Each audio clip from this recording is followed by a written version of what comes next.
దేవుడు చేయడం మన మర్చిపోవాలని దేవుని ఉద్దేశమే ఉంది. కాబట్టి దేవుని మాటలు వేసుకుందామా? వేసుకున్నాం కదా. ఓకే, మరి నిన్న సాయంత్రం వచ్చాము. వచ్చిన కాడి నుంచి మాకు పరిచయం చేసిన సుధీర్కి ప్రత్యేక మాట్లాడు, అలాగే కృషి చేస్తున్న వింటున్నారు వారి కుటుంబం కూడా మాట్లాడు తెలియజేస్తున్నారు. అయితే ఇప్పుడు చదివి వినిపించారు. మొదటి పత్రిక 3:15 వచ్చిన జీవగల దేవుని సంఘంలో జరగాలి ప్రవర్తన అన్నది, ఆ ప్రవర్తన విషయంలో ఎలా చేయాల్సి ఉండాలి, ఆ సంఘం ఎలా ఆధారమై ఉండాలి అన్నది, దాని గురించి ఈరోజు చెప్పాలని ఆలోచిస్తూ సౌకర్యాలు 2 దినాలు మాకు ఫోన్ చేసి దాని మీద చెప్పండి అన్నారు. ఈ భాగం కూడా అదే మాటలో చెప్పారు. ఓకే, అప్పుడు ఈరోజు జీవగల దేవుడు అన్నది చూద్దాం. అలాగే జీవగల సంఘం అంటే ఆ సంఘం ఎలాంటిది చూద్దాం. మూడవదిగా జీవగల జనులు ఎలా ప్రవేశం, దేవుని సభలో ఎలా ప్రవేశించాలన్నది మూడవదిగా. నాలుగవది, ఆ సంఘము దేవుని సంఘం కదా, క్రీస్తు సంఘం కదా, ఎలాగా అందులో జనులు ఎలాగా ప్రవర్తించాలి అన్న దాని గురించి ఈ 4 సబ్జెక్టులు ఈరోజు చెప్పాలని ఆలోచిస్తాం. ఇప్పుడు దేవుడు ఎవరు అన్న విషయాలను బైబిల్ గ్రంథాలు మనం చూద్దాం. బైబిల్ ఎన్నో ఉన్నాయి కానీ కొన్ని విషయాలు మనం చూద్దాం. దేవుడు ఎవరు అంటే సర్వ సృష్టికర్త. ఎవరికి? దేవుడు సర్వ సృష్టికర్త, సర్వశక్తిమంతుడే. సర్వ సృష్టికర్త, సర్వశక్తిమంతుడు.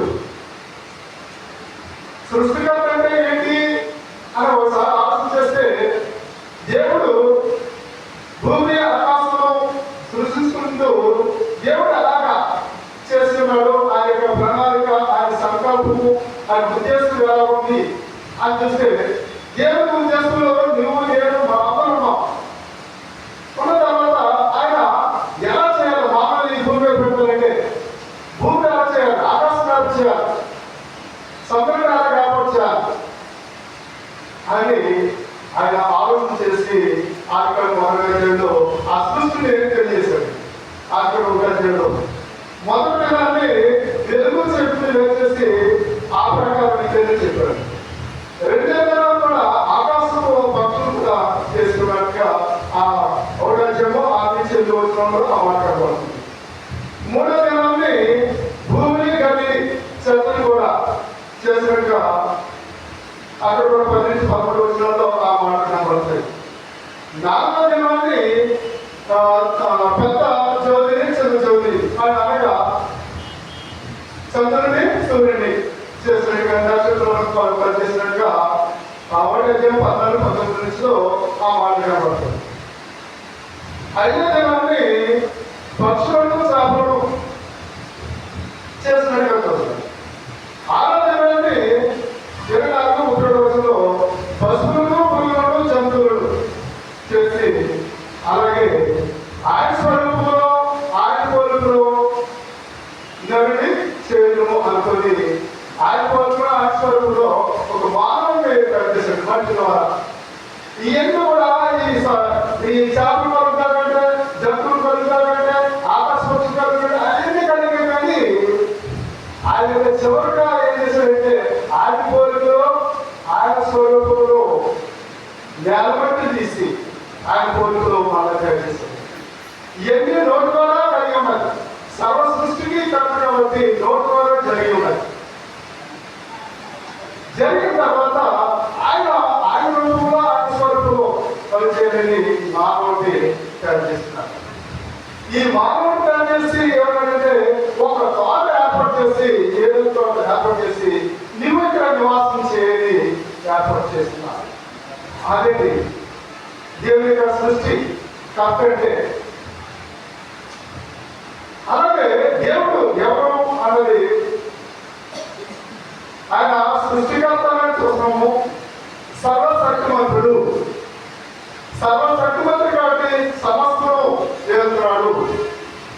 సమస్తమును ఏలుతున్నాడు. కాబట్టి సమస్తాన్ని ఎలా ఏలుతున్నాడు అంటే ఆ నోటి మాటలనే ఆజ్ఞ ద్వారానే ప్రతి కూడా ఏలుతున్నాడు అన్నది మనం చూస్తాం. అలాగే ఆయన జంతువుల్ని పక్షుల్ని ప్రతి కూడా చేస్తున్నట్టుగా మనకి బైబిల్ గ్రంథంలో అనేక విషయాలు మనకు తెలుసు. అంటే ఈ సృష్టిలో సర్వాధికారి అని నోటి ద్వారా పనిచేస్తుంది కాబట్టి ఆయన దృశ్యాలు అదృశ్యాలు చేస్తున్నాడు. దృశ్యమైన వాటిని అదృశ్యమైన వాటిని చేస్తున్నాడు. దృశ్యమైన ఏంటి? సృష్టి మాకు కనబడుతుంది, అంతా కూడా సృష్టిలో ప్రతి కనబడుతుంది దృశ్యమైనది. అలాగే భూరాజులు వెళ్తున్నాడు, అలాగే మహారాజులు వెళ్తున్నాడు, అలాగే మన దేవతలు వెళ్తున్నాడు. మన దేవత కూడా వెళ్తున్నాడు. అంటే రాజుల్ని, ఎటువంటి మూర్తుల్ని, నీతి ఉన్నవారిని, భక్తి ఉన్నవారిని అది వెళ్తున్నాడు. అంటే భక్తి ఉన్నవారిని, నీతి ఉన్నవారిని ప్రాప్తి వెళ్తాడు. అలాగే భక్తి లేని వారిని ఆయన ఇష్టానుసారంగా వెళ్తాడు. అంటే ఆయన ఇష్టం మీరు ఎలా ఉండాలి, ఎలా చనిపోవాలి, దీని పుష్పం వస్తుంది, లేదా మోసం వస్తుంది, పక్షపాతం వస్తుంది, ఇలాంటి ఎంతో చెప్పిన ఆ ప్రకారం జీవించేవారు దేవుడికి ఉద్దేశమే ఉంది. కాబట్టి దేహాల గురించి అలాగే నీరు బట్టి ఆయన సర్వ సృష్టికర్త కాబట్టి, సర్వశక్తివంతుడు కాబట్టి నీరు సముద్రంలో వేరు చేశాడు. ఆ నీరు సరిహద్దు చేశాడు. ఆ సరిహద్దుని బట్టి బయటకు రాదు. ఎప్పుడు వస్తారంటే ఆయన ఆజ్ఞ అయినప్పుడు సముద్రం ఎందుకు వస్తుంది, అనేది సరిపోతుంది, సులభంగా వస్తాయి. సులభంగా ఎందుకు వస్తాయంటే దేవుడు ఉగ్రత, దేవుడికి ఇష్టానుసారంగా జీవించినప్పుడు దేవుడు ఉగ్రత వస్తుంది. కాబట్టి దృశ్యమైన నీరు ఆయన సరిహద్దులో పెట్టి ఉన్నాడు. ఆ ప్రకారమే ఆ నీరు కూడా అలా ఉంటుంది. అగ్ని కూడా ఆ చెప్పిన ప్రకారం ఉంటుంది. లేదు దేవుడికి విరోధంగా దుష్కారం చేస్తూ ఇష్టానుసారంగా జీవిస్తూ ఉంటే అగ్ని ప్రకారం చేస్తాడు. అలాగే ఉదాహరణ ఆదికాండ చూసేశ్వరంలో మన పట్టణాన్ని ఏదో వేయించేది అగ్ని దానితో వేయించాడు. కానీ ఆయన సర్వశక్తివంతుడు, సర్వ సృష్టికర్త. ఆయన అంటే బోర్డుంటే దొరకదని కూడా ఎవరో చెప్పుకొని రాసుకుంటూ కావచ్చు. ఆయన ఆకాశంలో భూమి వెళ్తున్నాడు. ఆకాశంలో ఉన్న ప్రతిదీ కూడా సూర్యుడు, చంద్రుడు, నక్షత్రాలు ఆయన ద్వారానే కలిగి ఉన్నాయి. ఆయన మాట ద్వారానే జరుగుతున్నారు. ఆయన మాట పడువు అంటే పడిపోతాయి, నక్షత్రం పడిపోతాయి. కానీ అన్ని కూడా మన గురించి, మన క్షేమం గురించి ఆయన ఆకాశంలో సూర్యుడు, చంద్రుడు, నక్షత్రాలను పెట్టి ఉన్నారు. భూమి మీద పర్వతాలు మన గురించి ఏర్పాటు చేశాడు. సమస్తమును మన కొరకు ఏర్పాటు చేశాడు. మీరు వినండి, ఆనందించండి, దేవుని జ్ఞాపకం చేసుకోండి, నాకు మనవద్దు అని చెప్తున్నారు. కాబట్టి దృశ్యమైనవి అదృశ్యమైనవి ఏంటి అని చూస్తే తండ్రి దేవుడు, మా ప్రభువైన యేసుక్రీస్తు వారు, పరిశుద్ధాత్మ దేవుడు. అలాగే ఇంకా అదృశ్యమైనవి ఏంటంటే సాధారణ కూడా సాధారణ కనబడుతుందా? గాలి కనబడుతుందా? గాలి కనబడదు. అయితే అదృశ్యమైనవి అంటే అదృశ్యమైనవి దేవుడు అంటున్నాడు, దృశ్యమైన వాటి మీద దేవుడు అంటున్నాడు. ఆ నోటి ద్వారానే ప్రతి కూడా చేసినట్టుగా ఈ లేఖనంలో మనము చూస్తున్నాం. అలాగే దేవుడు ఎటువంటి వాడు అన్నది మనం చూస్తాం. దేవుడు ఎవరు? నిర్గమకాండంలో 20వ అధ్యాయము, నిర్గమకాండము 20వ అధ్యాయము 3వ వచనం చూస్తే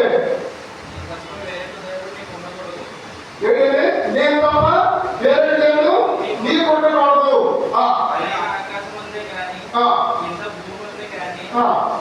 నిజంగా నీళ్ళంతే కానీ ఇంకా దేని రూపము విగ్రహము నీవు చేసుకోకూడదు. కాబట్టి దేవుడు చెప్పిన నేను తప్ప వేరొకడు మీకు ఉండకూడదు.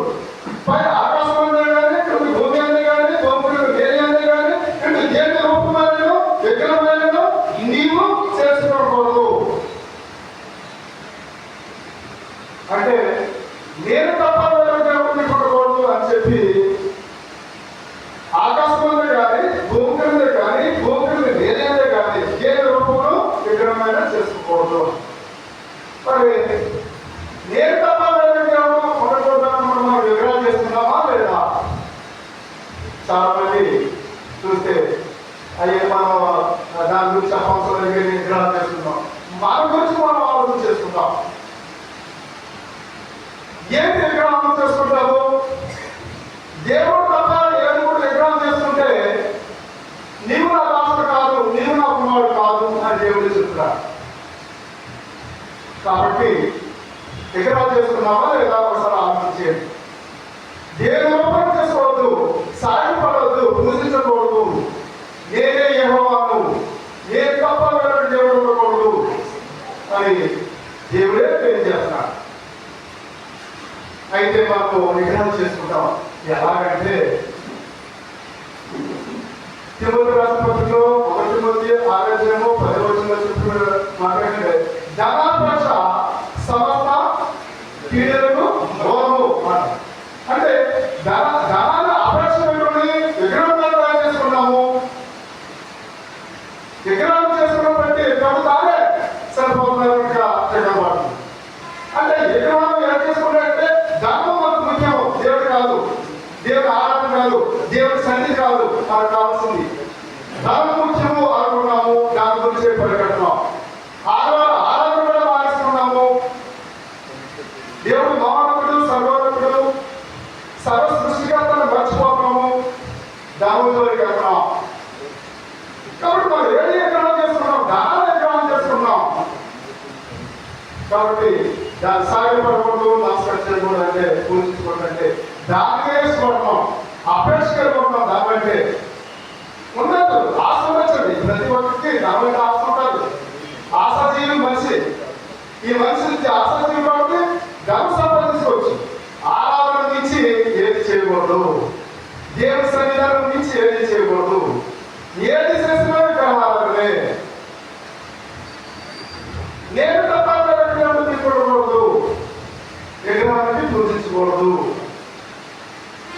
ఇంకా విగ్రహం మాధవుడి యేసు ప్రభు ఈ మత స్వాగతం చెప్పింది, నీ తల్లినైనా నీ తండ్రినైనా నీ అమ్మనైనా నీ అక్కనైనా నీ చెల్లినైనా నాకంటే ఎక్కువ ప్రేమిస్తే నాకు అంటే ఆయన కంటే దేవుని కంటే ఎవరైతే ఎక్కువ ప్రేమిస్తున్నామో విగ్రహాలన్నా నా కుమారుడు.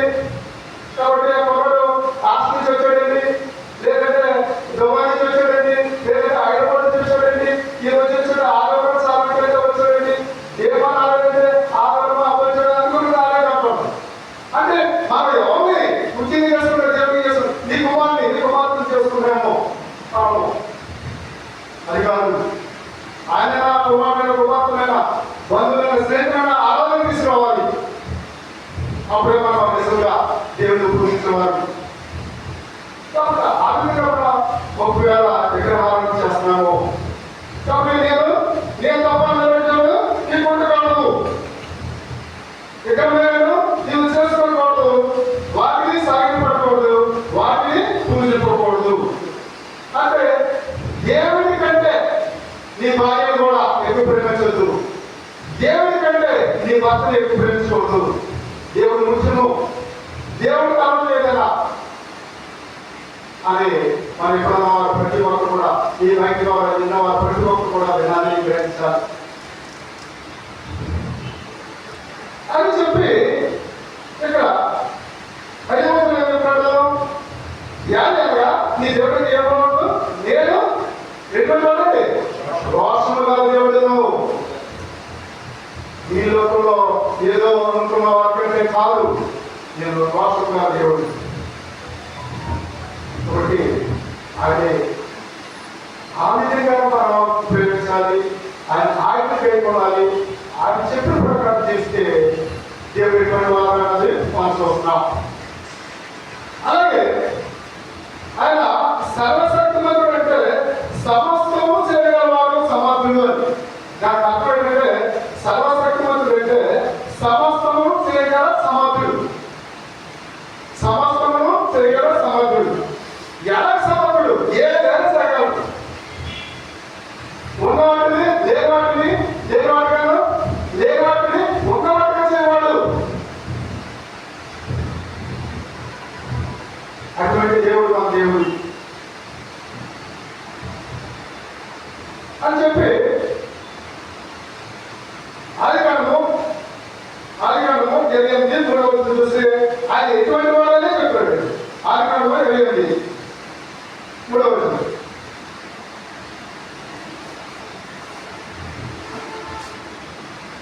చదవండి ఎవరు.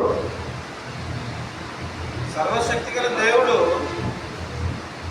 అదే నిన్ను ఆశీర్వదించి నీవు అనేక జనములు ఉన్నట్లు నీకు సంతానాభివృద్ధి కలుగు చేసి నిన్ను విస్తరింపజేసి నీవు పరవాసమైన దేశమును అనగా దేవుడు అబ్రహాముకి ఇచ్చిన దేశము నీవు స్వాస్థ్యంగా చేసుకున్నట్లు ఆయన నీకు అనగా నీకును నీతో కూడా నీ సంతానములకు అబ్రహామునకును అనుగ్రహించిన ఆశీర్వాదమును దయచేయును గాకని. కాబట్టి మూడవ వచనం చెప్పబడిందా ఆయన ఎటువంటి సర్వశక్తి గల దేవుడు. నేను ఏదైనా చేయగలను, సమర్థుడు అయినా. అదే ఆదికాండంలోనే 35 కూడా చెప్పండి మాట్లాడుతాము. 35:11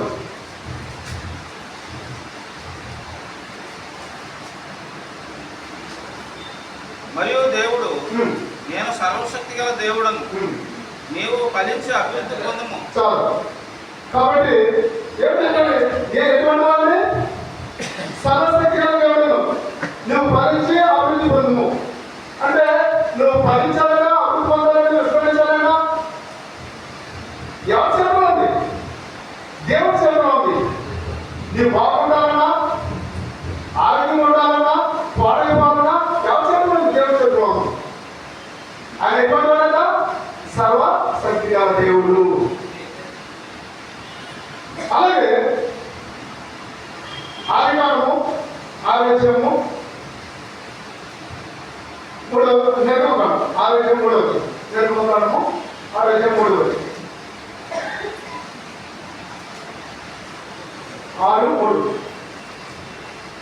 నేను సర్వశక్తి గల దేవుడను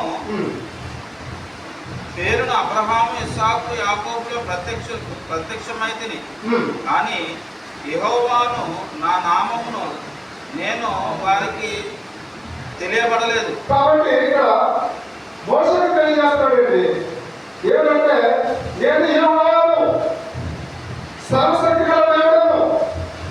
నేనైతే అబ్రహాము గాని ఇస్సాకు గాని యాకోబు గాని వారి ప్రత్యక్షమైన కూడా నా నామం వారికి తెలియజేయాలి.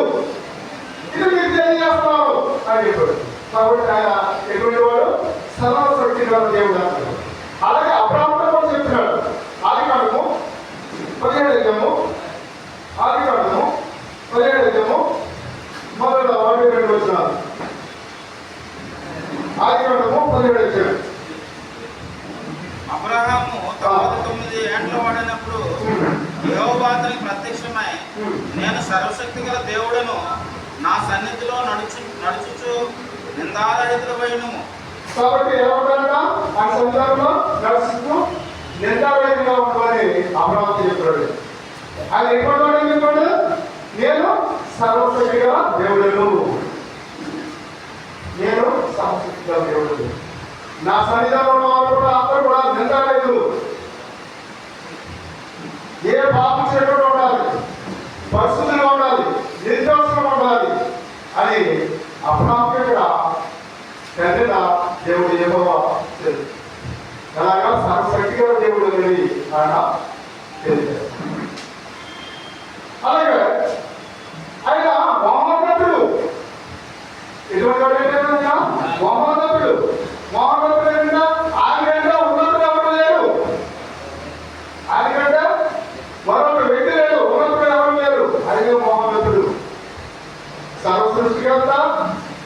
సర్వశక్తిమంతుడు, సర్వోన్నతుడు, మహోన్నతుడు ఆయన. యెషయా గ్రంథము 57:15. యెషయా గ్రంథము 57:15. మహాగణుడును మహోన్నతుడును పరిశుద్ధుడును నిత్య నివాసులునైన వాడు ఇలాగ సెలవిస్తున్నాడు. నేను మహోన్నతమైన పరిశుద్ధ స్థలములలో నివసించువాడను. ఆయనను వినయము గల వారి ప్రాణమును ఉజ్జీవింపజేయుటకును, నలిగిన వారి ప్రాణమును ఉజ్జీవింపచేయుటకును, వినయము గల వారి యొద్దను, దీన మనస్సు గల వారి యొద్దను నివసించుచున్నాను. కాబట్టి ఆయన ఏం చెప్తాడండి? మహాగణుడు, మన తండ్రి దేవుడు ఇవ్వబడు మహాగణుడు. ఆ తర్వాత మహోన్నతుడు, మహాగణుడు, మహోన్నతుడు. ఆయన పరిశుద్ధుడు, నిత్య నివాసి, నిత్యము ఉండేవాడు. పరిశుద్ధుడు, నిత్యము ఉండేవాడు. ఆయన మహోన్నతుడైతే ఆ ఉన్నతమైన స్థానంలో ఉన్నవాడు. పరలోకంలో ఉన్న దేవుడు, మా దేవుడు. పరలోకంలో కాదు, భూమి మీద కాదు, ఎక్కడా ఉన్న దేవుడు ఆయన. కాబట్టి ఆయన ఎక్కడ నేను మహోన్నతమైన పరిశుద్ధ స్థానంలో నివసించేవాడు. ఆయన ఎక్కడ ఉంటాడంటే ఎక్కడ పరిశుద్ధం ఉంటారో అక్కడ నివాసం చేస్తాడు మా తండ్రి దేవుడు. పరిశుద్ధం లేకపోతే అపవిత్రంగా ఉంటే ఆ చోట ఉన్నాడు మా దేవుడు. కాబట్టి ఇక్కడ ఒక్కడు ఉంటే మన పరిశుద్ధంగా ఉంటే పవిత్రంగా ఉంటే దేవుడు మన మధ్యలో ఉన్నాడు. అటువంటి నివాసి మా తండ్రి దేవుడు. కాబట్టి మహోన్నతుడు మన దేవుడు అలా చూస్తున్నాం. అలాగే కీర్తనకారుడు కూడా అదే మాట సీఎంలో ఏమో మహోన్నతుడు అని చెప్పాడు. కీర్తనలో 9:9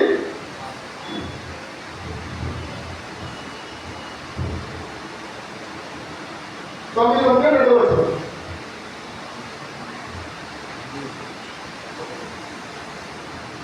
సియోనులో యెహోవా మహోన్నతుడు, జనములన్నిటిపైన ఆయన హెచ్చించున్నాడు. కాబట్టి ఆయన సీయోనులో అంటే యెరూషలేములో యెహోవా మహోన్నతుడు. యెరూషలేములో ఉన్న వాళ్ళందరూ కూడా ఆయన మహోన్నతుడు. సర్వాధికారులు, సర్వము, భూలోకంలో, సర్వలోకంలో కూడా మహోన్నతుడు ఆయన.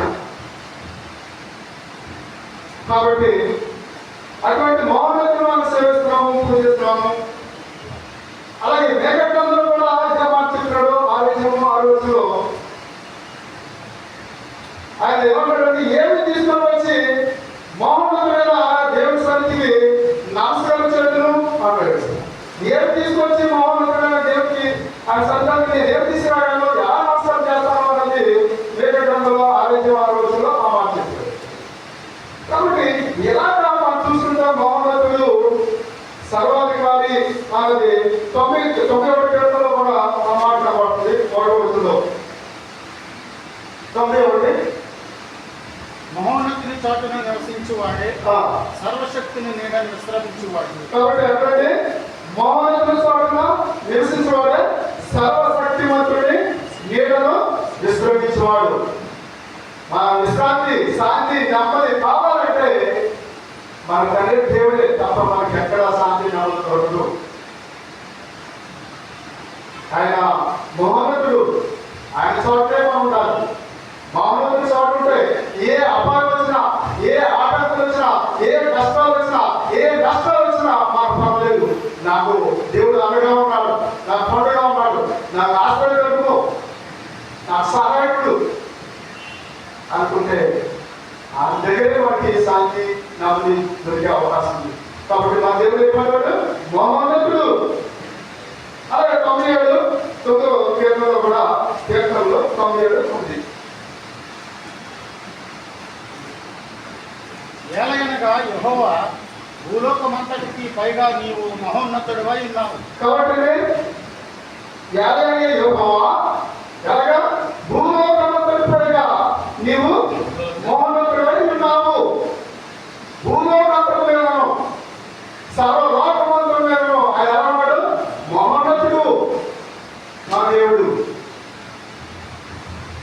అటువంటి దేవుడు మనం పూజించి చేస్తున్నాం అనేది మనం నమ్మాలి. అదే మాట సర్వలోకంగా మామూలుగానే కేవలంగానే జన్మముడు 18 చెప్తుంది. చెప్పండి చూద్దాం. జన్మముడు 18 కీర్తనలు 23 లాస్ట్ మాట. యెహోవా అను నామము ధరించిన నీవు మాత్రమే సర్వలోకములో మహోన్నతుడవని వారు ఎరుగుదురు కాక. కాబట్టి ఆయన ఎటువంటి వాడు, ఆయన సర్వలోకంలో అంటే ఆయన మహోన్నతుడు అండి. మహోన్నతుడు ఆయన మహోన్నతుడు, సర్వోన్నతుడు, సర్వాధికారి, సర్వ సృష్టికర్త. ఆయన మనము నమ్మాలి. అలాగే కీర్తనలోనే ఆయన ఇక్కడ చెప్పిన కీర్తన 47 మహోన్నతుడి గురించే చెప్పబడుతుంది. 47:2 కీర్తనలో 47:2 యెహోవా మహోన్నతుడు భయంకరుడు, ఆయన సర్వభూమికి మహారాజై ఉన్నాడు. ఈయన ఎలా ఉన్నాడు అంటారంటే యెహోవా మహోన్నతుడు భయంకరుడు, ఆయన సర్వభూమికి మహారాజు ఉన్నాడు. రాజు కాదు, మహారాజు అన్నాడు. ఎవరికి? ఈ యొక్క అమలాపురం రాజు కాదు, ఎవరండి? సర్వలోకానికి మహారాజు ఉన్నాడు మహోన్నతుడు దేవుడు అని చెప్పి ఇంకేమంటాడంటే ఆయన మహోన్నతుడు భయంకరుడు. యెహోవా మహోన్నతుడు భయంకరుడు. భయంకరుడు అంటే మాట కదండి. ఎవరైనా చెప్తున్నారు రాబోతున్నారు అనేసి గట్టిగా ఒక్కసారి కొంచెం భయపడతాం, మాలో చేస్తా ఉంటాం. లేకపోతే పెద్దవాళ్ళు ఎక్కువ బాగా కలిసిన ఆపడికి అనుకుంటాం. ఇది అలాంటి కాదు. కనికరం, జాలి, దయలతో అన్నీ ఉన్నాయి. కానీ చివరి ఉంటుందండి అది ముందు ఉగ్రుడు. ఎంత కనికరం ఉందో, ఎంత ప్రేమ ఉందో, ఎంత జ్ఞానంతో. ఆ తర్వాత ఒకవేళ మారిపోయే వ్యక్తి కానీ ఎవరైనా కుటుంబంగా మారిపోతే ఉగ్రుడు ఆయన ఆ కుటుంబాన్ని నాశనం చేస్తాడు, ఆ వ్యక్తిని నాశనం చేస్తాడు. అలా పాత్రమందులు ఎంతో మంది చూడడం. ఆయన కాబట్టి మహోన్నతుడు భయంకరుడు. మా దేవుడైపోయినవాడు భయంకరుడు. అందుగురించే ఇబ్రిల్ రాసిన పత్రికలో 10:31 మాట్లాడు. జీవం గల దేవుని చేతుల పరుట మహాభయంకరం అని చెప్పండి. జీవం గల దేవుని చేతుల పరుట అంటాడు. ఇబ్రిల్ రాసిన పత్రిక 10:31 ఉందా చూడండి సార్. అదే కాబట్టి భయంకరము అది మాకు కనబడుతుంది. సో ఇలాగా మనం ఆలోచన చేస్తే దేవుడు కొంచెం చెప్పవలసింది చాలా ఉన్నాయి. మనం నేర్చుకుందాము. సమయం పోతుంది కాబట్టి దేవుడు మనకి నీకు నాకు మనకు సమయం చేయడు, ప్రాణులను పిలిచినా దాన్ని బట్టి కొన్ని విషయాలు నేర్చుకుంటాం. అలాగే మరొకటి ఏంటంటే ఆయన ఎటువంటి వాడు? సర్వజ్ఞుడు. దేవుడు ఎటువంటి వాడు? దేవుడు ఎవరు అంటే సర్వజ్ఞుడు. సర్వజ్ఞుడు అంటే అర్థం ఏంటంటే సమస్తము తెలిసినవాడు. సర్వజ్ఞుడు అంటే అర్థం ఏంటంటే సమస్తము తెలిసినవాడు. ఇది నాకు తెలియదు, ఇది నాకు తెలియదు, ఇదే తెలుసు అనగా నీకు నాకు ఇదేమి తెలుసు, అదేంటో తెలుసు అంటాం. ఆయనకంటే అది తెలియదు అనలేదు. సమస్తము తెలుసు. నీ మనసులో ఏమనుకున్నావో తెలుసు, నేను చూసే చూపులో ఏమనుకుంటున్నావో తెలుసు. ఇక్కడ కూర్చున్న వాళ్ళు నీ వైపు చూస్తున్నారు, ఎవరి వైపు చూస్తున్నారు ఆయనకి తెలుసు. ఆయన ఎటువంటి సర్వజ్ఞుడు. కాబట్టి సమస్యలో తెలిసిన వాడు ఆయన.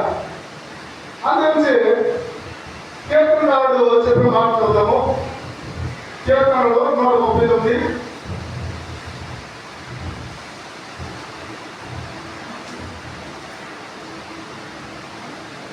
139 చూద్దాం.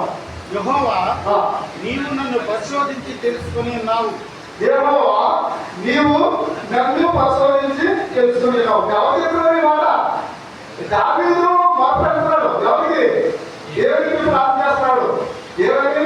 యెహోవా నీవు నన్ను పరిశోధించి తెలుసుకుంటున్నావు అని చెప్పి ఏమని చెప్తున్నాడు? నేను కూర్చుండుట నేను లేచుట నీకు తెలియదు. నేను కూర్చుంటున్నా నేను లేచుతా నీకు నీకు తెలియదు. తెలిసింది. చూడండి బాబు, అంటే మీరు కూర్చున్న విధానం కూడా ఆయనకు తెలుసు. మీరు కూర్చున్నారు, మాట్లాడుతున్నారా, మీ మనసు ఏం పొందుతారో నీకు తెలుసు. పిల్లలు మొదలు పెట్టుకుంటున్నారే కాబట్టి ఏమవుతున్నారు? స్కూల్కి వెళ్ళలేదు, లేదంటే శ్రీలంక వంట చేశాను ఆకలి వెళ్ళొస్తాము అన్న మనసు ఏం కూడా ఆయనకు తెలుసు. నేను మీ మనసులో ఇంటి దగ్గర ఉంటే ఆయనకు తెలుసు. అదే మాట చెప్పాడు, నేను కూర్చుంటా నేను లేచుతా నీకు తెలుసు. నువ్వు ఎక్కడ కూర్చున్నావో, ఎక్కడ లేస్తున్నావో, ఎక్కడికి వెళ్తావో సమస్తంగా ఎరిగినవాడు. అంటే ఆయన ఎటువంటి వాడట? సర్వజ్ఞుడు, సర్వజ్ఞాని. ఆయన ఏదైనా చేయగలడు, ఏదైనా చూడగలడు.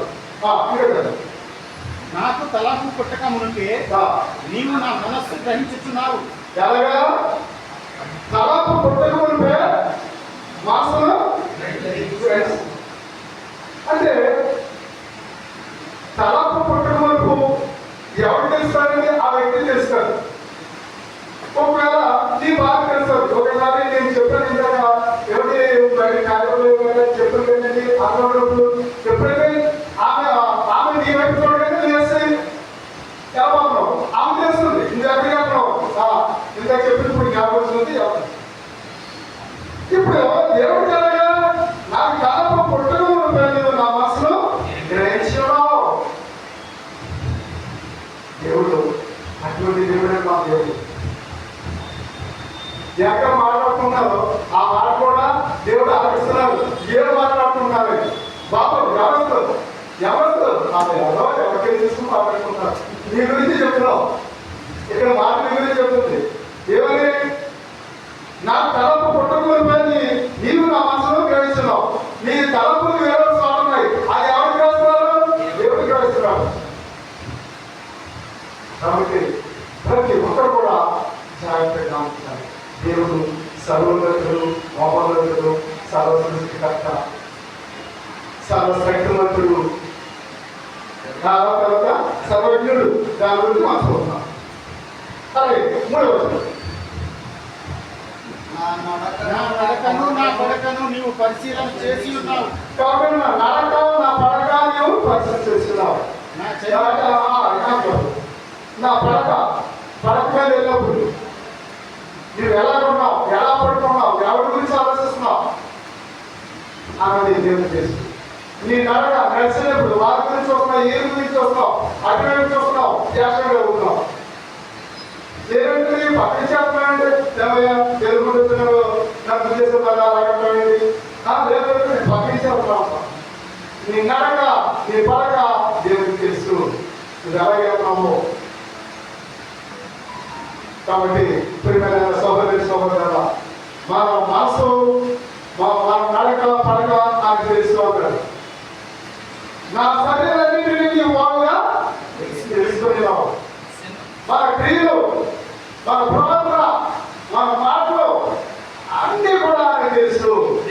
నీవు ఇక్కడికి వచ్చావంటే ఎందుకు వచ్చావు, దేని గురించి వచ్చావు, దేవుడు వాక్యాన్ని ఆలోచించడానికి వచ్చావా, లేకపోతే ఎక్కడ కుటుంబాన్ని చూడడానికి వచ్చావా, ఏంటి అది లేదంటే ఆయన బాధపడటం వచ్చామా?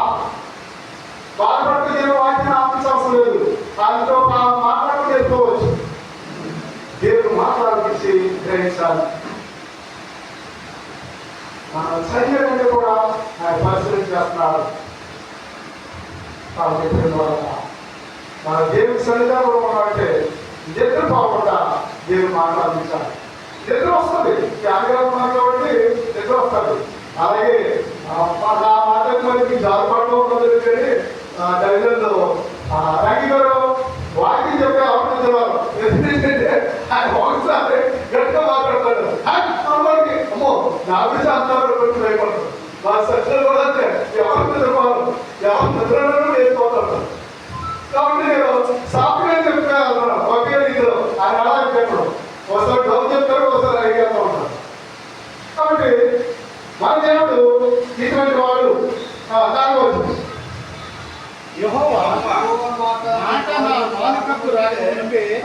అది నీకు పూర్తిగా తెలిసి ఉన్నది. అంటే మన మాట మనకే నాలుక రాకముందే, నేను మాట్లాడకముందే ఎవరు తీసుకుంటాడు నీ మాట మాట్లాడతావు. పౌరులు ఒక ప్రాంతానికి వెళ్ళినప్పుడు వాళ్ళు చెప్పలేదు అని చెప్తే నేనున్నా లేదు, నేను మాట్లాడిస్తున్నాను నీతో. అలాగే మోసంలో కూడా వాళ్ళకి ఐదు రాజాలు మాట్లాడలేదు, నువ్వు వెళ్ళు నేను మాట్లాడిస్తున్నాను. కాబట్టి మన యొక్క మాటలు మనకి హృదయం నుంచి బయట రాకపోతే పూర్తిగా ఆయన తెలుసు. మనం ఏం ఆలోచిస్తామో, ఏం మాట్లాడుతున్నామో, ఎలా మాట్లాడుతున్నామో, ప్రీతితో మాట్లాడుతున్నాము, నిజంగా పొందుతున్నాము, అబద్ధం మాట్లాడుతున్నాము, మోసంతో మాట్లాడుతున్నాము, అన్ని కూడా కప్పంతో మాట్లాడుతున్నాము, అన్ని కూడా దేవుడు తెలుసు. ఒక వ్యక్తితో మాట్లాడినప్పుడు ఆయనకి తెలియకుండా ఉండొచ్చు, ఒకసారి గ్రహిస్తాడు ఆయన కూడా ఈయన ప్రీతితో మాట్లాడుతున్నాడా నిజం పొందుతాడా అనుకుంటూ ఉంటాం. నేను కూడా కొంతమంది చెప్పినప్పుడు వాళ్ళ మాటలు ఆయన వ్యక్తిని బట్టే నమ్ముతారు. ఆ వ్యక్తి సరైన కాదు ప్రీతితో మాట్లాడుకోవడానికి అనుకుంటారు, అలా నిజం చెప్పినా కూడా. కాబట్టి మన మాటలు, మన పడక, మన దారి, మన ప్రవర్తన అన్ని కూడా నాకు తెలుసు అని దేవుడు ఇక్కడ తెలియజేస్తున్నారు. వెనుకను ముందును నీవు నన్ను ఆవరించి ఉన్నావు, నీ చెయ్యి నా మీద ఉంచి ఉన్నావు. కాబట్టి నువ్వు ఎక్కడికి వెళ్ళినా ఆయన యందు, దేవుడి యందు భయము భక్తి కలిగి ఉంటే ఆయన నేను ఆవరించి ఉంటాడు. నీ ఎనక ముందు కూడా నీకు ఏ అపాయం రాకుండా, నీ రాకపోవడంలో కూడా ఆయన నేను కాపాడతాడు. ఆయన అంటే భయము భక్తి కలిగి ఉంటే ఓకే.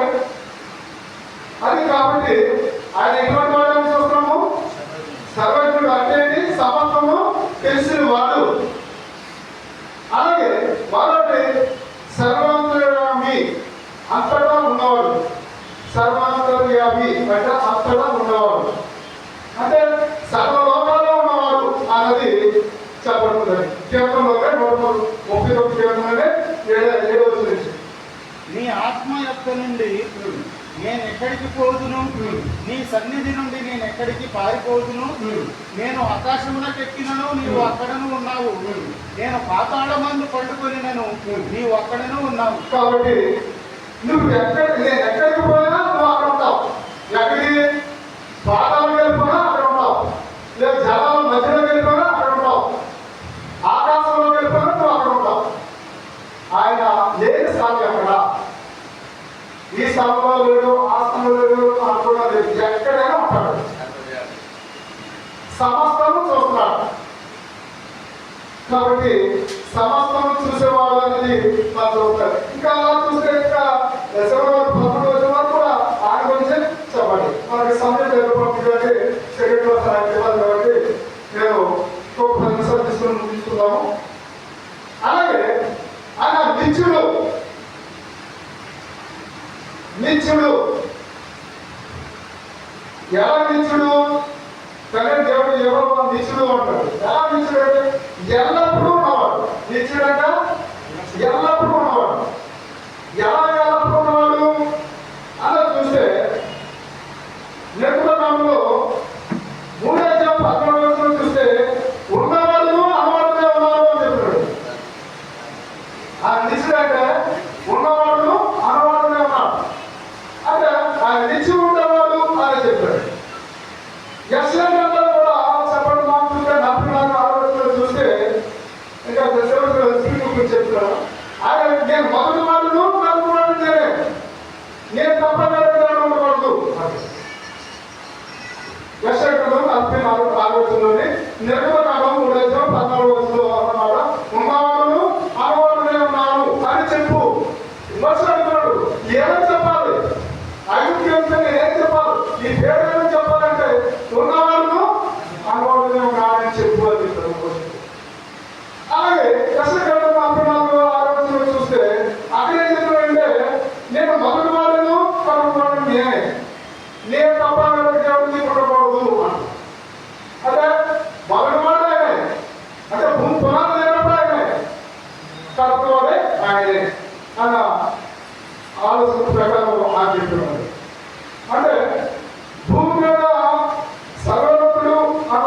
మనం చూసాము. కాబట్టి ఆయన సర్వలోకానికి నిత్యుడు అన్నది మనం చూస్తున్నాం, ఎల్లప్పుడూ ఉండేవాడు అని. అలాగే ఇప్పుడు వరకు ఆయన శక్తి గురించి వేరే లక్షణాలు చూసాం, దీని యొక్క శక్తి యొక్క గుణలక్షణాలు చూసాం. ఆయన వ్యక్తి యొక్క స్వభావం మనం చూద్దాం, వ్యక్తి యొక్క స్వభావం చూద్దాం. ఆయన దేవుడు ఆత్మస్వరూపి, ఆయన ఆత్మస్వరూపి. ఎవరండి? దేవుడు ఆత్మస్వరూపి. ఆత్మస్వరూపి అంటే అలాగా, ఆత్మస్వరూపి అంటే మనకు కనపడుతున్నాడా? ఆత్మస్వరూపి అంటే అదృశ్యుడు. ఎవరైనా అదృశ్యుడు, మనకు కనపడు ఆత్మస్వరూపి. కాబట్టి ఇక్కడ ఉన్న మాట్లాడి ఇక్కడ దేవుడు ఆత్మగా 40 ఆత్మతో సత్యంతో ఆరాధించాలి. దేవుడు ఆత్మ కనుక ఆత్మస్వరూపి, కానీ ఆయన మనం ఏం చేయాలట? ఆత్మతోను సత్యంతో ఆరాధించాలి. మరి ఆత్మతో సత్యంతో ఆరాధిస్తున్నాము మనం. ఆత్మండి రాగానే అయ్యగారు పాట పాడించారు, ప్రార్థన చేయించారు, వాక్యం చదివించారు, వాక్యం చెప్పమన్నారు. కాబట్టి కదా అనుకుంటున్నారా? ఆయన ఆరాధించబడాలన్నమాట ఆత్మతో సత్యంతో ఆరాధించాలి. దేవుడు ఆత్మపడుగా అంటే సమాధాన బాబు ఫోన్ చేసిన దగ్గర సుధీర్ ఫోన్ చేసి అక్కడికి ఫోన్ చేశారు. ఫోన్ చేసి 10 గంటల నేను అడిగి పెట్టండి దాన్ని 10 నిమిషాలుగా పలుకొచ్చాను. దేవుణ్ణి ఆరాధించేవారు ఆత్మతో సత్యంతో ఆరాధించాలంటే 10 గంటలు అంటే 10 గంటలు వచ్చి కూర్చోవాలి. అది ఆరాధన అంటే. ఆదివారం ఆరాధన అంటే ఎప్పుడు 10 అంటే 10 ముందే 5 నిమిషాల ముందు ఉండాలి. మాకున్నామా మా దగ్గర ఎవరు లేరు రాస్తారు, వస్తారు, ఆ పేరు రాసేస్తారు, రాసేసి మా చెబుతూ ఉంటారు ఇది అంటే. అలాగా 3 సార్లు లేట్కి వచ్చారనుకో, ఆ లేటులో ఎవరెవరు వచ్చారో ఆ పేరు తీసుకుని మా ఇంటికి వెళ్ళి 3 వారాల నుంచి లేట్కి వస్తారు. మా ఇంటికి వచ్చిందారు కదా. మన ఆరాధనలో పాల్గొన్నటువంటి దేవుడు ఉన్నాడు. దేవుడి దిమాసం నామాసం మన అప్రమాసం లేని వాడు. మీరు సమయం పాటిస్తామని దేవుడికి తెలుసు కదా. కాబట్టి ఆరాధన కూడా ముఖ్యమైనది. సమయం ముఖ్యము, సమయం ముఖ్యము. ఎక్కడ చెప్పబడుతుందంటే ఎపిసి రాష్ట్రంగా 5:15 వస్తుంది. ఎపిసి రాష్ట్రంగా 5:15 దినము సమయంగా సమయం పోలేక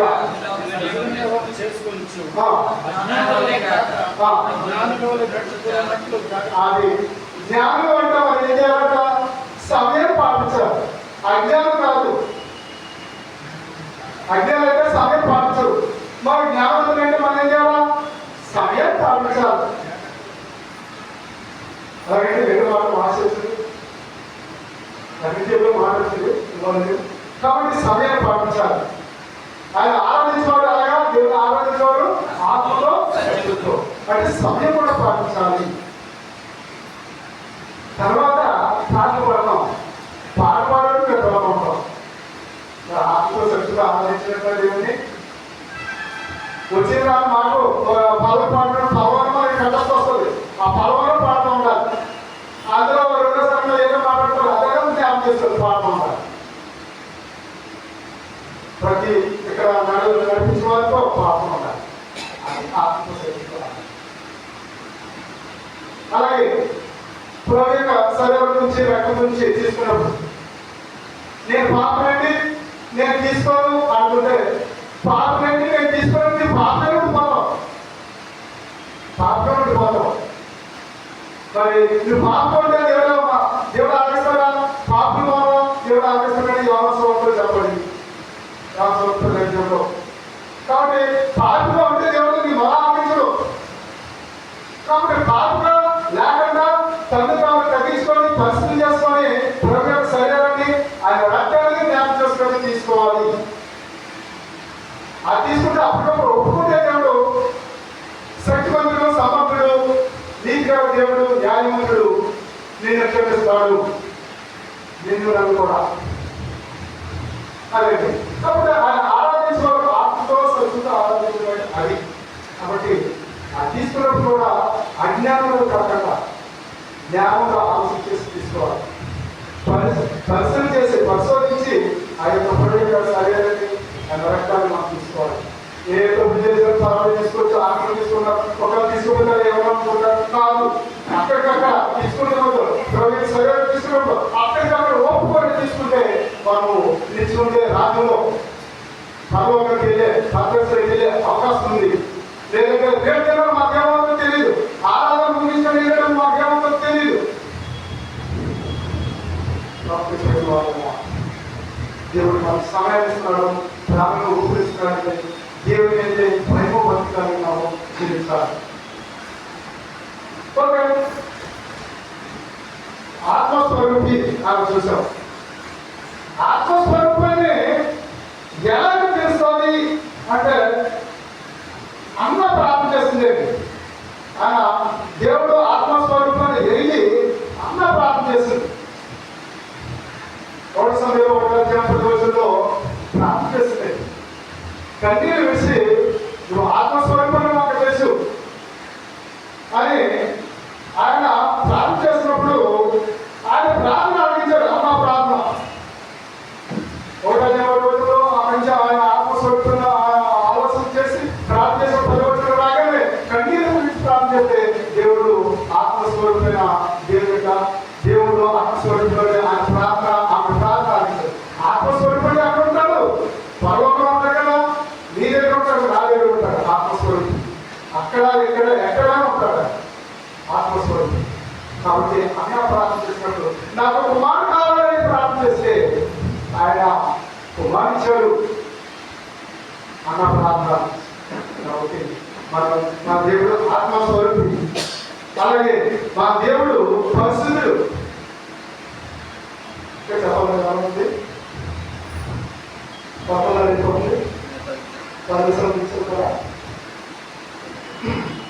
పరిశుద్ధుడు దేవుడు ఎటువంటి వాడు? పరిశుద్ధుడు. ఇక్కడ ఉన్న వారికి పరిశుద్ధుడు అన్న లేకపోతే ఎక్కడెక్కడ చెప్పండి చూద్దాం. మీరు ఎంతవరకు బైబిల్ చదువుతూ ఉంటారు కాబట్టి అదే చెప్పేవారు కాదు. నిజంగా కూడా బాగా జ్ఞాపకులు ఉంటారు, నాకంటే ఎక్కువ బోధించేవాడు ఉంటారు, సమర్థులు ఉంటారు.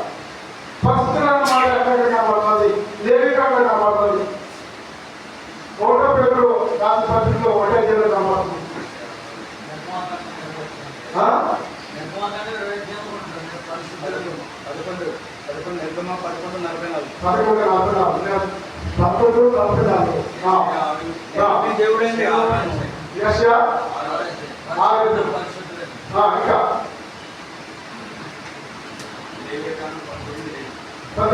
ఓకే, ఇంకా చూద్దాం. ఒకటి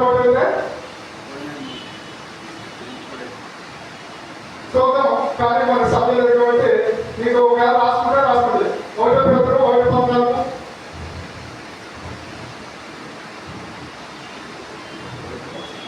లేవి 19:2 లేవి 11, 44, 45 వచనాలు, కీర్తనలు 9:3, 5 వచనాలు, 9 వచనం.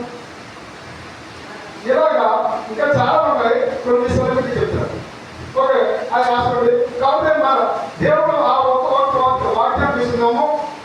లేవి కడము 19వ అధ్యాయము 2వ వచనం, 1 పేతురు 1:14 కూడా రెడీ తీసుకొని ముందుకెళ్దాం. ముందు 19 చూడండి. లేవి కడము 19, లేవి కడము 19. ఎవరు చెప్పారు? మీరు పరిశుద్ధులై ఉండవలెను, మీ దేవుడనైన యెహోవానగు నేను పరిశుద్ధుడనై ఉన్నాను. మీలో ప్రతి వాడును తన తల్లికి తన తండ్రికి భయపడవలెను. నేను పరిశుద్ధుడు కాబట్టి మీరు ఎలా ఉండాలి? పరిశుద్ధులు ఉంటారు. దేవుడు పరిశుద్ధుడు కాబట్టి మా పర్వతం కావాలంటే, ఆ ప్రదర్శన కావాలంటే మన ఇలాంటి ఎలా ఉండాలంట? దేవుడు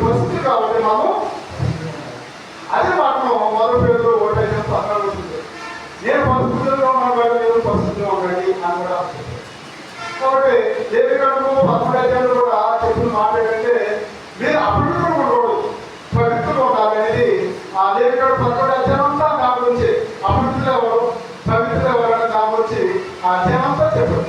కాబట్టి మనం దేవుడి యొక్క ఉద్దేశము, దేవుడు పరిస్థితులు కాబట్టి మనం కూడా పరిస్థితులుగా ఉండే ఉద్దేశము మనం ఆ ప్రకారం మనం ఇలా కూడా జీవించాలి.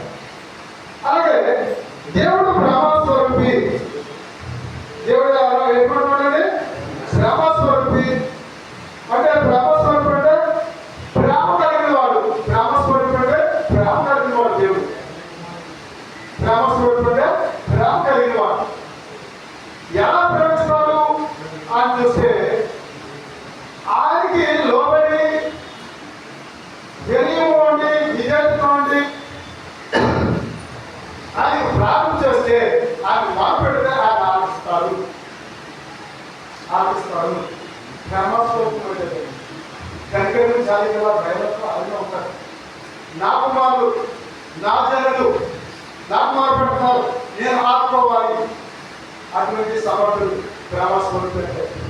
నిర్గమకాండము 3వ అధ్యాయంలో 7వ వచనము 9వ వచనంలో చూస్తే ప్రజల దేవుడు ఇశ్రాయేలును మొరపెడితే వారు మొర ఆలకించి దిగి వచ్చున్నారు. వారు మొర నిజంగానే ఆలకించారు. కాబట్టి వారిని ఐగుప్తు నుంచి కాలం తీసుకురావాలి, బహుశా 10 నెలలు అని చెప్పారు. నిర్గమకాండం 3వ అధ్యాయము 7వ వచనం 9వ వచనంలో మాట్లాడాలి. నీకు క్లియర్గా మాట్లాడి చెప్పేస్తున్నాను. కాబట్టి ఎక్కడున్నా ప్రేమస్వరూపం, కనికరం, జాలి ఉన్నది ఆయనలో. అదే మాటను మనము యోహాను పత్రిక, మొదటి యోహాను పత్రిక 4వ అధ్యాయము త్వరగా చెప్పేస్తున్నాను. స్టోరీ చెప్తాను. సమయం ఇంకా 5 నిమిషాలు ఉన్నమాట. యోహాను రాసిన మొదటి పత్రిక 4వ అధ్యాయం. పర్లేదా? 10 నిమిషాలు 4వ అధ్యాయము 8వ వచనం. దేవుడు ప్రేమ స్వరూపి, ప్రేమ లేని వాడు దేవుని ఎరుగడు. మనము ఆయన ద్వారా జీవించినట్లు దేవుడు తన అద్వితీయ కుమారుని లోకంలోనికి పంపెను. దీని వలన దేవుడు మన యందుంచిన ప్రేమ ప్రత్యక్షపరచబడింది. మనము దేవుని ప్రేమించటమని కాదు, కానీ మనలను ప్రేమించి మన పాపములకు ప్రాయశ్చిత్తమై విండుటకు తన కుమారుని పంపింది. ఇందులో ప్రేమ ఉన్నది. ప్రియులారా, దేవుడు మనలను ఇలాగూ ప్రేమింపగా మనం ఒకరినొకడు ప్రేమింపబద్దులమై ఉన్నాము. కాబట్టి ఇక్కడ మాట్లాడేది దేవుడు ప్రేమస్వరూపి. ఆయన ప్రేమిస్తున్నట్టుగా ఆ ప్రేమ ఆ ప్రేమ ఎప్పటికీ మనం చూపించాలి. అటువంటి ప్రేమ తండ్రి యొక్క ప్రేమ కలిగి వల్ల ఆ ప్రేమ ఎక్కడికి చూపించాలి అంటే ప్రేమ కలిగిన వాడు ఇతరుని కనికరించి ఆదరించేవాడు.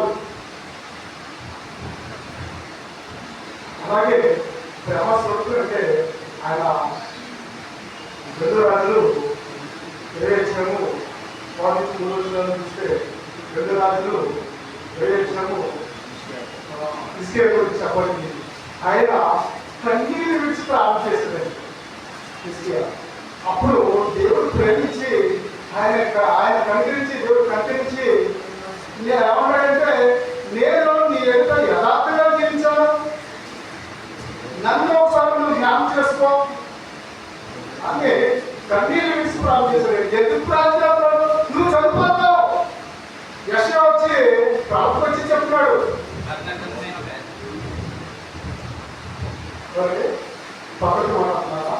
యెషయా వచ్చి చెప్పాడు, నువ్వు చనిపోతావు, నీ ఇంటిని చక్కబెట్టుకో అన్నాడు. రాజు చెప్పినాడు. ప్రార్థన వచ్చి చెప్పినప్పుడు అయితే దేవుడు నన్ను తీసుకుంటాడేమో అనుకుని కన్నీరు విడిచి ప్రార్థన చేస్తే యెషయాగా ద్వారం దాటగానే మరి ఈ కన్నీరు చూసి కన్నీరు పడి ఆ ప్రేమ కలిగి యెషయా తిరిగి అది ఆ బాగా బాగు చేస్తాను, వాళ్ళ రాజ్యాన్ని రక్షిస్తాను. ఆయనకి ఆయుష్ను 2 సంవత్సరాలు 15 సంవత్సరాలు ఇస్తాను అని చెప్పు. అదే అందులో ప్రేమస్వరూపి కూడా వినయంతో కన్నీరు వేసి తగ్గించుకొని మనం తగ్గించుకొని మనలో ధర్మం లేకుండా మహాత్తరం లేకుండా ప్రార్థన చేస్తే వినయంతో ప్రార్థిస్తే మన ప్రార్థన కూడా దేవుడు ఆలోచిస్తాడు. ఎటువంటి కష్టకాలంలో కూడా దేవుడు మన ప్రార్థన ఆలోచిస్తాడు. ఆయన హిస్టరీ అనేది యథార్థంగా కదా, న్యాయంగా జరిగిస్తున్నాం కదా, నన్ను ఒకసారి జ్ఞాపకం తీసుకో అన్నాడు. అంటే జ్ఞాపకం చేసి ఇష్టం చూసాడు. హిస్టరీ పరిస్థితి అంటాడు ఇష్టం బాగుంది కదా.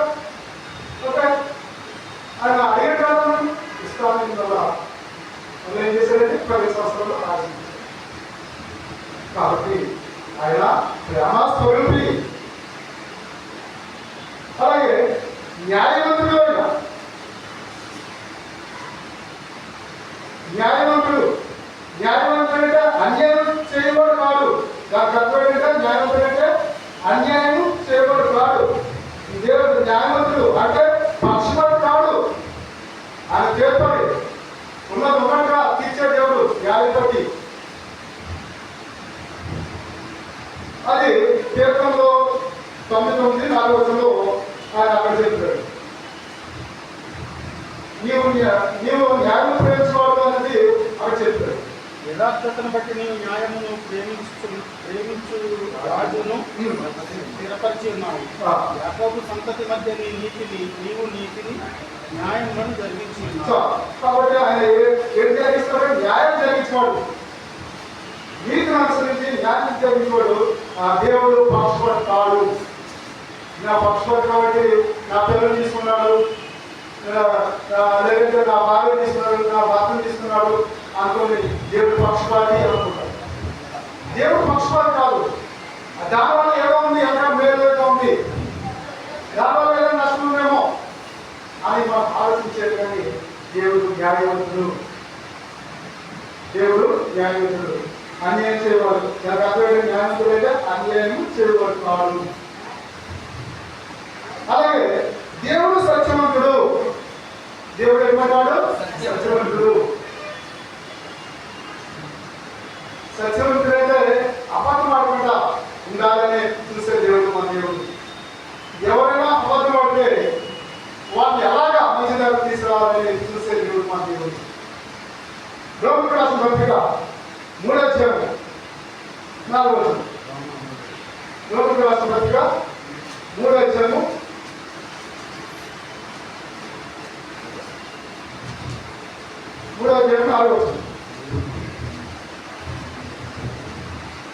నీ మాటల్లో నీవు నీతిమంతుడుగా తెచ్చబడినట్లును, నీవు వ్యాజ్యమాడినప్పుడు గెలిచినట్లును అని వ్రాయబడిన ప్రకారం ప్రతి మనుషుడును అబద్ధకుడకును కానీ దేవుడు సత్యవంతుడు కాదు. మనుషులైతే అబద్ధికులు, దేవుడైతే సత్యవంతుడు. మనం ఏదో సమయంలో అబద్ధం మాట్లాడుతాం. అవునా కాదా? చెప్పండి, అబద్ధం మాట్లాడింది అందులో కాదు అంటారా? ఉంటే మన దేవుడే. మేము బస్సులో పైన వెళ్ళేటప్పుడు చూస్తుంటాం. మా పక్కన మాట్లాడుతూ మాట్లాడతారు. ఏదే అక్కడ ఇలా అమలప్పుడు ఉంటారంటే కాకుండా ఉన్నామని చెప్తుంటారు. ఫోన్లో కూడా అమలప్పుడు ఉన్న వ్యక్తి కాకుండా ఉన్న దగ్గరలో ఉన్నట్టు వచ్చేస్తున్నారు. ఎందుకు చెప్తారు ఆ మాట? అది ఎక్కడికి వాడతారు? యథార్థంగా మాట ఉన్నది చెప్పండి. యథార్థంగా మాట్లాడండి. లేకపోయింది నేను అంతా మా సహోదరు ఎక్కడికి వచ్చారు, ఎక్కడ వచ్చారు, నేను ఎక్కడమ్మా దగ్గరికి వచ్చి అమ్మలో పెట్టుకొచ్చి ఎక్కడ దిగాను ఈ స్థానంలో దిగండి అక్కడ దిగింది అనమాట. వచ్చే రిసీవ్ చేస్తున్నారు. బాగుంది కాబట్టి ఉన్నాను అన్నమాట చెప్తే అది మంచిది. కాబట్టి నా దేవుడు ఏర్పడవాడు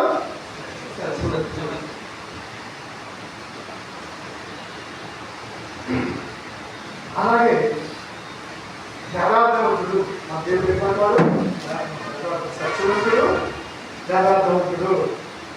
యథార్థవంతుడు అంటే అర్థం ఏంటంటే మాట తప్పనివాడు. యథార్థంగా నేను వస్తానంటే రావాలి, ఎన్ని పనులు ఉన్నా రావాల్సిందే. మాట తప్పనివాడు యథార్థవంతుడు అంటే మాట తప్పనివాడు. వస్తాను ఈ సమయానికి అనుకుంటే ఒకవేళ లేట్ అవుతుందని ముందుగానే చెప్పాలి. కానీ లేదంటే ఒకటి అప్పడుంటారు, అమ్మ ఇది రేపు పెట్టేస్తాను అంటారు.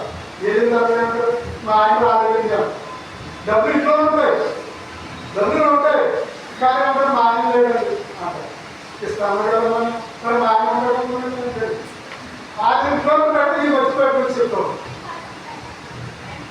మాట తక్కువ కాదు. ఇక్కడ మాట తక్కువ కేంద్రంలో 18:30 వచ్చింది. 2-3 వచనాలు చూసి ముగిస్తున్నాము. లేదా ఇంకా ఉన్నాయి కేంద్రంలో 18:30. దేవుడు యథార్థవంతుడు, యెహోవా వాక్కు నిర్మలము. కాబట్టి దేవుడు ఏమన్నాడు? దేవుడు మాట ఎప్పుడు కూడా ఒకలాగా ఉంటారు, ఉన్నట్టుగా ఉంటారు. తన శరణొచ్చు వారికి అందరికీ ఆయన కేడెను. ఎవరైతే ఆయన వేడుకుంటారో ఆయన ఆశ్రయిస్తారు, ఆయన సహాయం చేస్తాడు. అలాగే ఇంకా చూస్తే 12 రోజులు కలిసి చెప్పేస్తున్నాను. దయగలవాడు, కృపగలవాడు, దీర్ఘశాంతుడు, కనికరము, జాలి అంతా మా దేవుడు ఆయన. 118 చూద్దాం. 119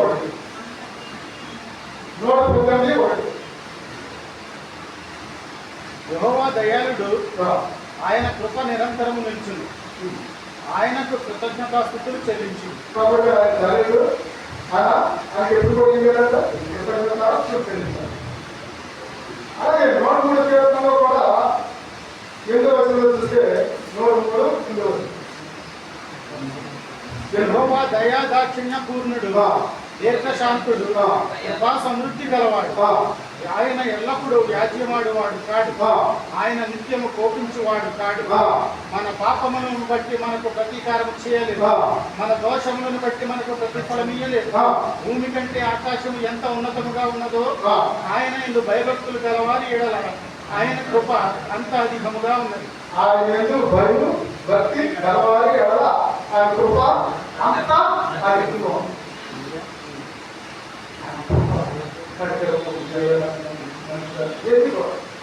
చివరిలో మార్చేసుకుంటూ ఉంచుకుందాం. దేవుడు ఉగ్రుడు రౌద్రుడు, దేవుడు ఉగ్రుడు రౌద్రుడు. కీర్తనలోనే 90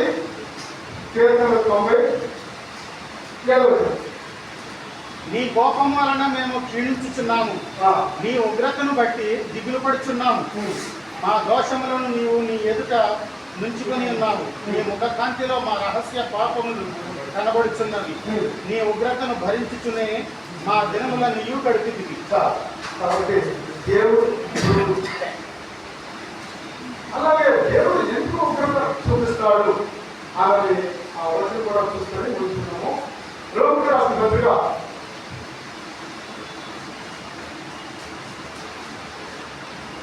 3వ అధ్యాయము, రోమికి రాసిన పత్రిక 2వ అధ్యాయము 2:8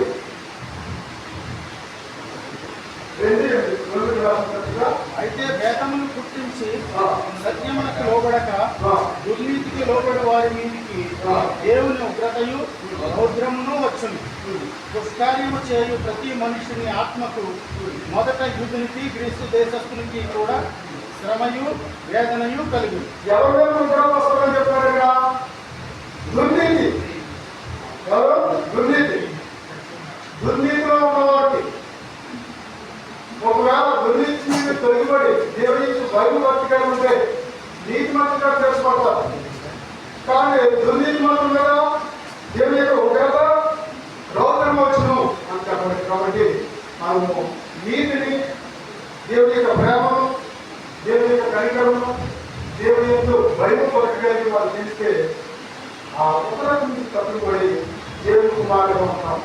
కాబట్టి ఇచ్చిన ఈ సమయం పెట్టి ఓపును పెట్టి ఈ యొక్క సహనాన్ని పెట్టి కూడా మీకు వందనాలు తెలియజేస్తూ చిత్రకం వేస్తున్నాం. మీరు ఆగించారు లేదు ఆగించారు సార్.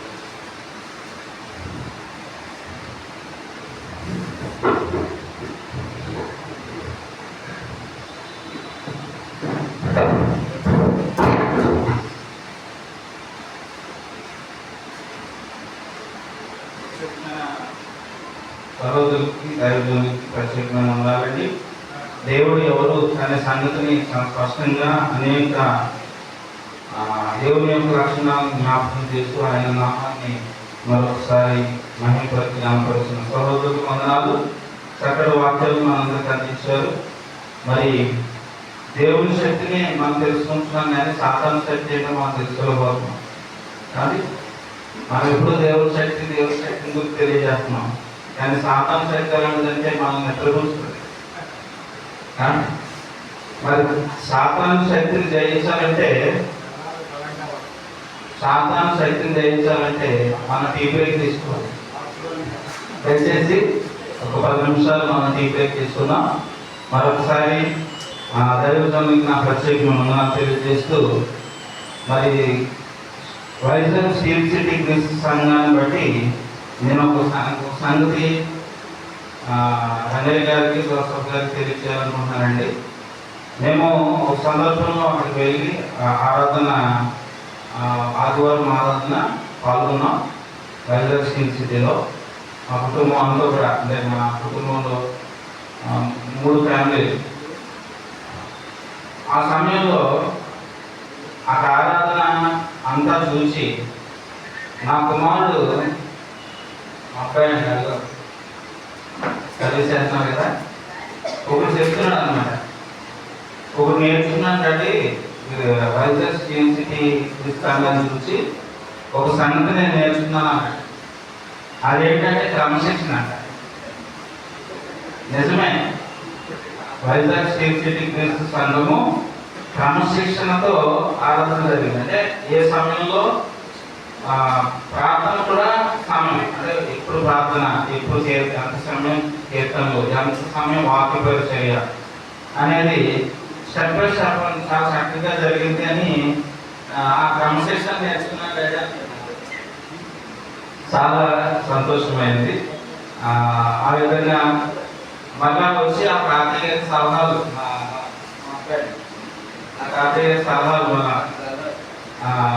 అలా చక్కగా ఆ సంఘం ద్వారా మేము కొన్ని సంగతులు నేర్చుకోవడం జరిగింది. మరొకసారి వందనాలు. మా సహోదరులు బాబు గారు వచ్చి వేదిక మీదకి వచ్చి ప్రార్థనతో వేదిక మీద ఆశీర్వాదాలు కోరుచున్నాం. ప్రార్థించిన తర్వాత మనం ఒక 5 నిమిషాలు టీ బ్రేక్ తీసుకున్నాను. ప్రార్థన చేసుకుంటాం. మహాపరిశుద్ధులను అత్యంత కృపగలిగిన మా ప్రియ పరలోక తండ్రి, ఇంతవరకు ఈ యొక్క మహాకృపను బట్టి మీరు మాకు ఇచ్చిన ఆధిక్యతను బట్టి మీకు స్తోత్రాలు. మీ దాసులను బట్టి మిమ్మల్ని గురించిన అనేకమైన సంగతులు మీ గ్రంథాల నుంచి మేము నేర్చుకోవడానికి ఇచ్చిన అవకాశం నడుచుకోవచ్చు. నువ్వెంత గనుడువో, గొప్ప దేవుడువో, మహోన్నతుడువో. మిమ్మల్ని గురించిన సంగతులు తెలుసుకున్న ద్వారా నేను దేవుడుగా కలిగిన మేము ధన్యులమని మేము నమ్ముతున్నాం. చక్కగా ఈ వాక్యాన్ని వివరించని దాసులు మీరు జీవించండి. మరింత ఘనమైన పరిస్థితి వాటిలో జరిగించుకోండి.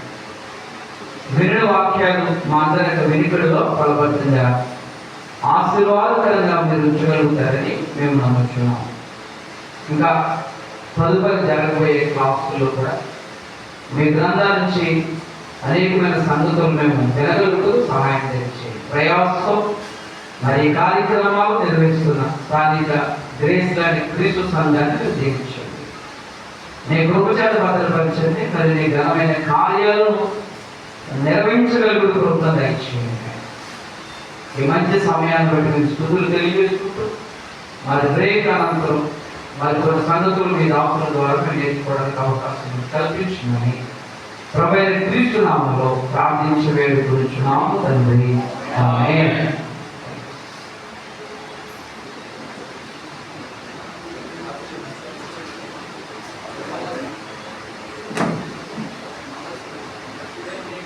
చెప్పబడిన వాక్యాన్ని బట్టి దేవుడు జీవము గల దేవుని నామాన్ని బట్టి ఆయన మహోన్నతుడు, మహాగణుడు అనేటువంటి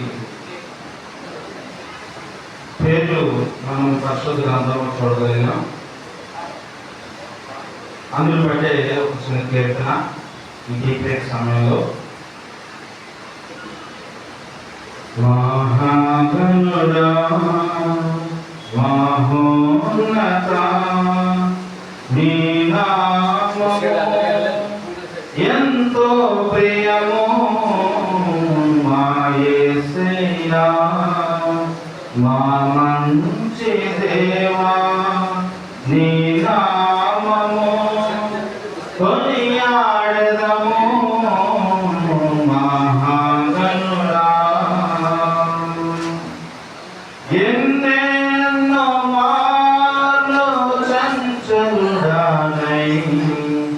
నీ మార్గము తాపి నే తిరిగినను, ఎన్నడైనను నిన్ను విడువక ఎడబాయని కృప చూపి ప్రేమించితివే. ఎన్నెన్నో మార్లు చంచలుడానై నీ మార్గము తాపి నే తిరిగినను, ఎన్నడైనను నిన్ను విడువక ఎడబాయని కృప చూపి ప్రేమించితివే.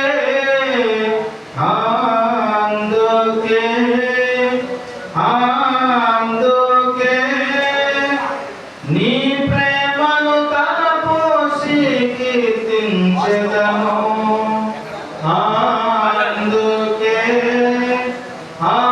అందుకే నీ ప్రేమకై జీవించెదను మహాగణుడా మహోన్నత నీ నామము ఎంతో ప్రియము మా యేసయ్యా, మా మంచి దేవా, నీ నామము కొనియాడెదను మహాగణుడా. పరలోక రాజ్యమునకు నీవు తప్ప వేరే ఏ మార్గము లేనే లేదు. పాపులను ప్రోచే నీ వంటి దైవము ఈ విశ్వమునందున ఎవరు లేరు. అందుకే జగమంతా నీ కొరకు కీర్తించెదను. అందుకే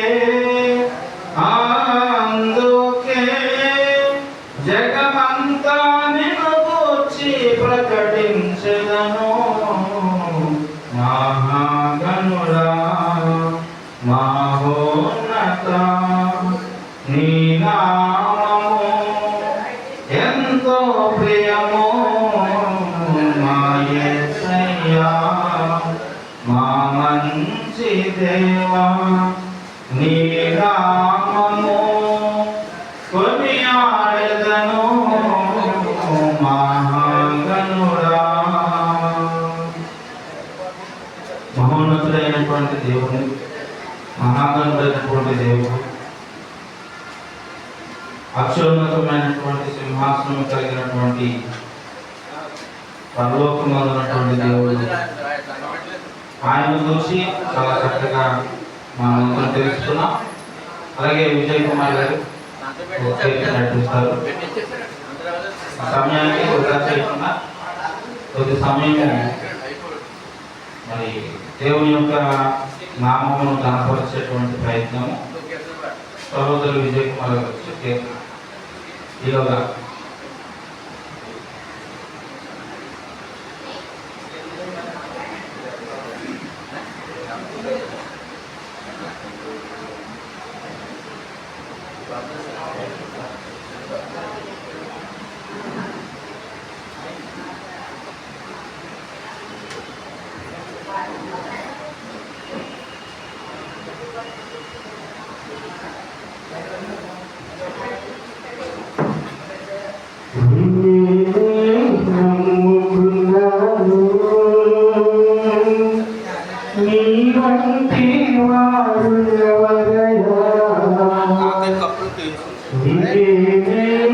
నమ్ముకున్నాను నీ వంటి వారు లేరయ్యా